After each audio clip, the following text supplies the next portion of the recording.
유하, 안녕하세요. 김쌤입니다. 자, 오늘은 회계의 순환 과정에 대해서 한번 살펴볼게요. 자, 우리가 회계 기간할 때 회계는 일정 기간마다 한 번씩 이제 회계 거래가 시작해서 장부를 보고서를 작성하기까지 어떤 하나의 순환 과정을 거친다고 하는데요. 그래서 그걸 회계의 순환 과정이라고 합니다. 그래서 거래가 처음에 발생을 해서 기초에 마지막 기말에 결산 보고서를 작성하기까지 이 한 사이클을 우리가 회계의 순환 과정이라고 하고요. 기초부터 시작해서 기말에 끝나면 다시 기초로 시작해서 또 회계의 순환 과정이 또 시작되는 거겠죠. 이 일련의 절차를 우리가 회계의 순환 과정이라고 하고 회계의 순환 과정 전체를 보면 이렇게 구성이 되어 있습니다. 첫 번째로 기업에서 거래가 발생을 하겠죠. 그런데 모든 거래를 우리가 다 장부에다가 기입한다고 하지 않았습니다. 그래서 회계상의 거래인지를 먼저 파악을 해서 회계상의 거래가 발생을 하였다라고 먼저 파악을 하고요. 거래가 발생하면 우리가 전전 시간에 배웠었죠. 분계장에다가 분계를 한다고 했죠. 그리고 분계장에다 분계한 것을 계정 과목별로 따로 모아서 보기 위해서 원장, 모든 계정이 모여있는 총계정 원장에다가 옮겨 적는 전기를 한다라고 했습니다. 그래서 여기까지가 1년 내내 계속 주구장창하게 되는 장부기입이 되겠어요.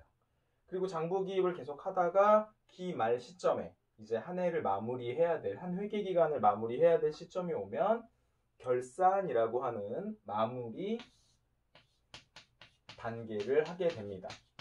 그래서 결산에는 세 가지 단계로 나누어지는데요. 첫 번째, 결산을 준비하는 결산 예비 절차.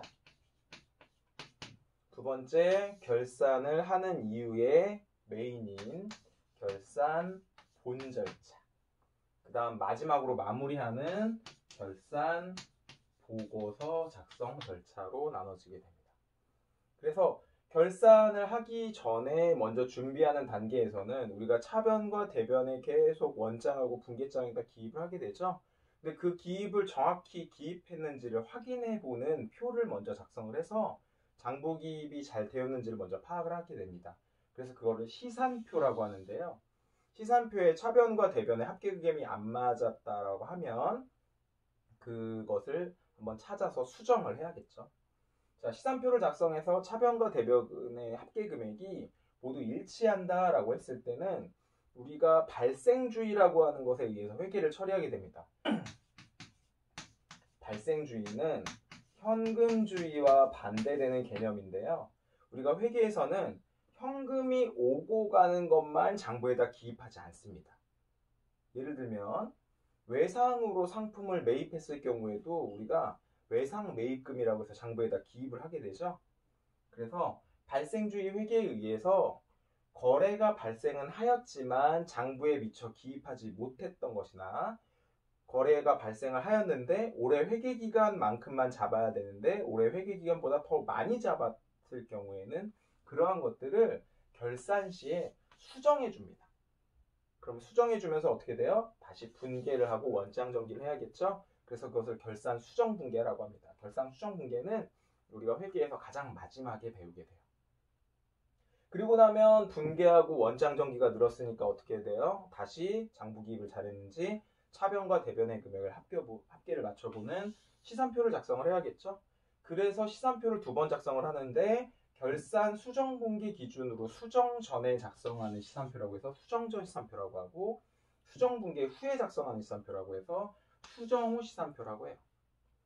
그래서 수정 후 시산표까지 작성을 하게 되면 일단 장부를 올해를 마무리하기 위한 예비 과정이 끝나게 되는 겁니다. 그리고 나서 이제 장부를 마감하게 되는데 마감하는 거는 간단하게 얘기해서 올해 회계 기간에 모든 장부를 닫아서 더 이상 수정하지 못하게 마무리 짓는 것이라고 보면 돼요.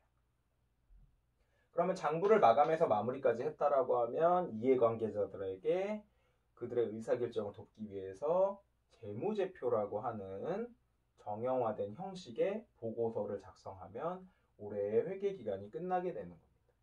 올해의 회계기간이 끝나게 되면 다시 어떻게 돼요? 다시 내년에 기초에 거래가 발생하면 그것들을 장부에다가 또 적고 그 다음 회계 기간에 또 결산에 또 이러한 과정을 거치게 되겠죠. 그래서 이러한 것들을 우리가 회계의 순환 과정이다. 계속 순환한다. 그러면 하나씩 한번 살펴볼게요. 자, 첫 번째, 거래가 발생한다라고 했었죠. 그럼 회계상의 거래라고 하는 거는 어떻게 파악을 하냐면 자산 부채 자본의 증가 또는 감소, 그리고 수익과 비용의 발생 또는 소멸을 우리가 5글자로 경제적 사건이라고 하고요. 이 경제적 사건을 회계상의 거래라고 합니다. 그런데 왜 선생님, 자산 부채 자본은 증감이라고 하고 수익 비용은 발생 또는 소멸이라고 할까요? 자산 부채 자본은 어떻게 돼요? 계속 기업에 남아있죠. 내년에도 현금을 쓸 거고 내년에도 빚이 있으면 갚아야 되겠죠. 자본금도 계속 남을 거고 그래서 늘어나거나 감소한다고 합니다. 근데 수익 비용은 어떻게 돼요? 한번 발생하면 그것으로 인해서 끝나게 되는 거죠. 그래서 수익과 비용은 발생하거나 또는 없어진다라고 해서 수익 비용은 발생 또는 소멸이라고 합니다. 그러면 회계상의 거래는 이러한 자산 부채 자본 수익 비용의 변동이 발생하는 것을 회계상의 거래라고 하는데 그러면 회계상의 거래가 아닌 것이 시험 문제에 가끔 나오게 돼요. 그래서 회계상의 거래가 아닌 대표적인 4가지 예가 있습니다. 자, 같이 한번 따라해 볼까요? 채용, 계약, 주문, 담보다. 이것은 자산 부채 자본 수익 비용에 변화를 미치지 못합니다. 첫 번째 채용을 보시면 자, 우리가 종업원을 채용을 했어요. 면접을 받았고 내일부터 출근하세요 라고 채용을 했습니다. 그러면 지금 당장 내일부터 출근은 하지만 어떤 한 달 지나서 일을 해야지만 급여가 발생하겠죠. 그래서 채용하는 것만으로는 자산 부채 자본 수익 비용에 변동이 없다. 그 다음에 계약을 했다. 어떤 거래처하고 거래하기로 계약을 맺었어요. 그럼 계약을 맺고 나서 뭘 사거나 팔아야지만 어떤 이러한 것들이 변동을 하게 되겠죠. 그래서 계약한 것만으로는 회계상의 거래가 아니다. 주문은 쉽게 생각해서 여러분들이 짜장면집에 전화해서 짜장면 시켰어요. 짜장면 시킨 것만으로 뭔가 우리의 자산 변동이 일어납니까? 아니죠. 짜장면이 와서 그걸로 결제했을 때 자산 변동이 일어나죠. 그래서 주문한 것만으로는 회계상의 거래가 아니다. 자, 담보라고 하는 건 뭐냐면 내가 가지고 있던 자산을 다른 사람한테 뭔가 돈을 빌리기 위해서 이 자산을 나중에 돈을 못 갚으면 요거로 대신하겠다라고 해서 자산을 거는 겁니다. 쉽게 얘기해서.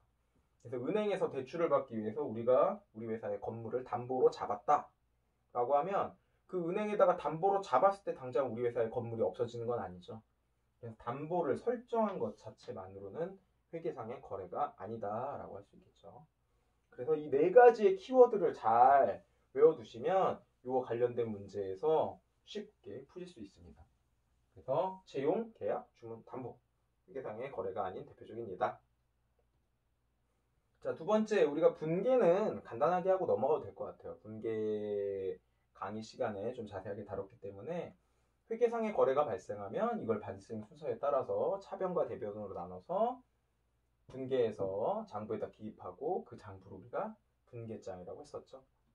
자, 분계장에 작성된 분계를 계정 과목별로 한 번 더 옮겨 적죠. 그걸 우리가 전기라고 했었고 옮겨 적는 장부를 총계정 원장이라고 했었죠. 이것도 바로 전 시간에 자세하게 다뤘기 때문에 넘어가도록 하겠습니다. 자, 우리가 결산 과정이에요. 자, 차변의 금액, 합계 금액과 대변의 합계 금액을 쭉 다 합계를 해서 맞춰보는 표를 우리가 시산표라고 했었고 이 시산표가 결산 수정 분계하기 바로 직전에 작성하는 시산표라고 해서 수정전 시산표라고 했었죠. 차변의 합계 금액과 대변의 합계 금액을 다 더해서 두 개가 일치하는지를 확인하는 표를 우리가 수정 분계 전에 작성한 시산표라고 해서 수정전 시산표라고 합니다. 자, 그리고 결산 수정 분계인데요. 자, 이 부분에서 다시 한번 이제 현타가 많이 옵니다. 수정 분계가 생각보다 어렵지 않은데 어렵다고 생각을 하고 접근을 하시니까 좀 많이 어려워해요. 그래서 결산 수정 분계라고 하는 것은 우리가 발생주의, 현금이 오고 가는 것이 기준이 아니라 거래가 발생한 걸 기준으로 장부에 적기 때문에 결산일 날 장부에 적지 않았거나 장부 금액과 실제에 발생한 금액이 일치하지 않았던 부분들을 정리해서 수정해주는 분계를 우리가 결산 분계라고 하고요. 요거는 나중에 학기 말에 배우기 때문에 먼저 분계하고 전기를 열심히 하시고 나중에 결산은 시험에 잘 나오는 8가지의 결산이 있어요. 그걸 정리해 드릴 테니까 너무 걱정하지 마시고 지금은 결산 수정분계라고 하는 건 결산일날 발생주의 회계에 의해서 뭔가 장부에 적히지 않았거나 과다하게 적혔거나 실제 금액과 장부 금액이 일치하지 않은 부분들을 조정해주는 분계라고 정도만 이해하시면 됩니다. 자, 결산 수정 분계했으니까 분계하고 원장 정기가 늘어났겠죠? 그러니까 시산표를 한 번 더 작성을 할 거고 수정 분계 후에 하는 시산표라고 해서 수정 후 시산표라고 합니다. 여기까지가 뭐였죠? 결산을 준비하는 예비 과정이었고 자, 결산 본 과정인데요. 자, 요게 사실은 요것 때문에 결산을 하게 되는 겁니다. 장부를 마감해서 닫는 거예요. 그래서 총계정 원장을 더 이상 수정할 수 없도록 이제 장부를 다 막아놓는 겁니다. 그래서 내년에 회계 기간을 하기 위해서 올해 장부는 끝내는 거죠. 그러면 우리가 자산부채 자본 수익 비용을 마감을 하게 될 텐데 이 5가지 중에서 자산부채 자본이 한 세트였고 수익과 비용이 한 세트였죠. 그런데 순서가 수익과 비용 계정을 먼저 마감을 하게 돼요. 왜 그럴까요? 수익에서 비용을 빼게 되면 뭐가 산출이 돼요? 손실 또는 순이익이라고 해서 손실 또는 이익이 산출되죠. 수익이 더 많았으면 순이익이 발생할 거고 비용이 더 많았으면 순손실이 발생했겠죠. 이러한 것들. 그러면 수익과 비용의 계정들이 다 예를 들어서 이자 비용, 뭐 이자 수익, 상품 매출이익 뭐 이러한 수익과 비용의 계정들이 다 뿔뿔이 흩어져 있죠. 이 뿔뿔이 흩어져 있는 계정들을 손익이라는 계정으로 다 모아줍니다. 그래서 이걸 뭐라고 하냐? 집합손익계정이라고 하나. 다 모여라! 수익과 비용들아 다 모여라! 라는 뜻에서 집합손익계정이라고 하고요. 손익계정에서 차변에는 비용을 쭉 나열해서 쓰고 대변에는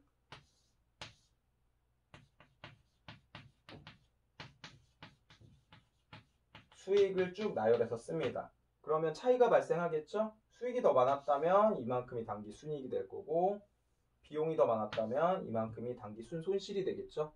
얘가 더 많고 여기서 요걸 뺀 게 순손실이니까. 그래서 이 당기 순이익 또는 당기 순손실이 어디에 영향을 미치냐면 결과적으로 우리의 자본을 늘리거나 자본을 줄여줘요. 그래서 먼저 수익비용 계정을 먼저 마감하고 수익비용 계정을 집합손익 계정에서 순손익을 파악한 다음 순손익을 자본금 계정으로 넘겨준 다음에 마지막 최종 자산부채 자본 계정을 마감하게 되는 겁니다. 그래서 이렇게 되면 올해의 장부는 모두 닫히고 내년에 이제 장부를 다시 시작하면 되겠죠. 자, 마지막으로 이해관계자들에게 재무제표라고 하는 정형화된 형식이 정해진 5개의 보고서라고 앞에서 아마 배웠을 거예요. 그래서 재무상태표, 손익계산서, 현금흐름표, 자본변동표, 주석이라고 하는 최종 보고서를 작성해서 올해의 회계기간이 끝나게 되는 겁니다. 자, 회계의 순환과정 오늘 배워봤는데요. 이 회계의 순환과정 어떻게 보면 1년 동안 회계를 배우는 전체를 오늘 1시간 동안 다 배웠다고 보셔도 돼요. 그러니까 굉장히 중요하겠죠? 자, 노트를 한번 펴놓고 노트에다가 거래 발생에서부터 마지막 보고서 작성까지의 회계의 순환 과정을 책을 보지 않고 오늘 학습했던 내용을 토대로 한번 작성을 한번 해보시는 것도 회계 공부에 도움이 많이 되시는 겁니다.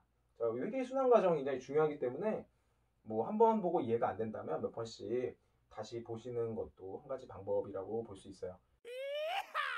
그리고 회계에서 가장 중요한 건 뭐라고 했어요? 직접 손으로 노트에다가 작성을 해보고 직접 해보는 것이 가장 회계 실력이 늘어나는 확실한 방법입니다. 회계는 뭐라고요? 연습입니다. 연습. 자, 다음 시간에는 회계 윤리에 대해서 한번 배워보도록 할게요. 자, 고생하셨습니다. 안녕.